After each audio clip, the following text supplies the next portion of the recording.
Hello everyone, দিনটি ছিল জুলাই মাসের কোনো একটি দিন। সন্ধ্যাবেলা বড়মশাই ফোন করে বলল, তাড়াতাড়ি রেডি হয়ে নাও, আজকে মেলাতে নিয়ে যাব। তো গোসাইগাঁওতে অনেক বড় মেলা এসেছিল, সবাই জানো, খুব তাড়াতাড়ি আবার চলেও গিয়েছে। তো মেলার সেকেন্ড দিনই আমি চলে গিয়েছিলাম। বর বলেছিল রেডি হতে, তাড়াতাড়ি করে রেডি হয়ে নিলাম। খুব হালকা করে মেকআপ করেছি, প্রথম স্কিনটা ভালো করে কেয়ার করে নিয়েছি, তারপর হালকা করে মেকআপ করে নিয়ে সুন্দর একটা শাড়ি পরে নেব। ভেবেছিলাম চুড়িদার পরবো, কিন্তু ভাবলাম চলো শাড়ি পরে নেই, এখন তো বিয়ে হয়েছে, একটু মাঝে মাঝে শাড়ি পরতে ভালো লাগে। দেখো বরমশাই এসে রেডি হয়ে পড়েছে, আর রাগ হয়ে গেছে কারণ আমি রেডি হইনি, সেজন্য অনেকটা লেট হয়ে গেছিল। তারপর তাড়াতাড়ি করে দেখো গাড়িতে বসে পড়েছি, আর আমাদের সঙ্গে যাবে দিদি আর দিদির ছেলে, মানে বরের বৌদি হয়। তো তার সঙ্গে যাব, তাকে নিয়ে দেখাতে মেলা। তো দেখো মেলাতে দেখতে দেখতে পৌঁছে গেছি, কারণ মেলা তো খুব সামনেই, আমাদের বাড়ি তো সেরকম দূরে নয়। তো মেলাতে গিয়ে দেখি খুব সুন্দর মেলা এসেছে কিন্তু এবার।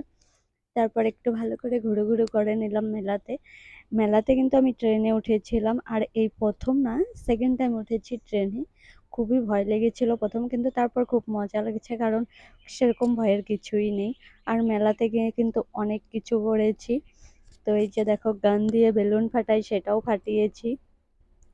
আর এই নৈতিক, মানে যে বাচ্চাটা আছে তার নাম নৈতিক, সে কিন্তু প্রচন্ড যেটা দেখছিল সেটাতে উঠবে বলে ভাবছিল, কিন্তু তারপর আর সামনে গিয়ে আর ভয় পাচ্ছিল, ওঠা হলো না। কারণ ও খালি বলে উঠবো উঠবো, কিন্তু সামনে গেলে টিকিট কাটার পর আর বলে উঠবো না। তো দেখো এইভাবে যে দোলনাটা দোলাচ্ছে দেখেই প্রচন্ড ভয় লেগে গেছে। তো ও হাই হ্যালো বলছিল তোমাদের সঙ্গে, আর ওইখানে খাবে। দেখো আমাকে বলছিল কাকিমণি তুমি একটা নাও, কিন্তু আমি বললাম না, আমি এগুলো খাবো না। তারপর দেখো আমরা ট্রেনে বসে গেছি, উঠতে কিন্তু প্রচন্ড ভয় পাচ্ছিল, তারপর কিন্তু উঠেই পড়েছে জোর জবরদস্তি করে নিয়ে। প্রথম প্রথম প্রচন্ড ভয় পেয়েছে, তারপর কিন্তু আর ভয় পাইনি। তো দেখো খুব মজা হয়েছে সেদিন মেলাতে গিয়ে। আর তোমাদের কেমন লাগে আমার ভিডিওগুলো সবাই কমেন্ট করে জানাবে। আর সবাই প্লিজ পারলে আমাকে একটু সাপোর্ট করো, যাতে আমি ভিডিওগুলো আরো বেশি করে দিতে পারি। তোমরা সাপোর্ট করলে আমি ভিডিও আপলোড করতে পারবো। তারপর দেখো এদিকে পিঠা খাচ্ছিলাম, আর ভাপা পিঠা বাড়ির জন্য কিছুটা প্যাক করে নিয়েছি। আর আমি একটা লটারি খেলছিলাম, সেখানে আমি একটা ছাকনি পেয়েছি।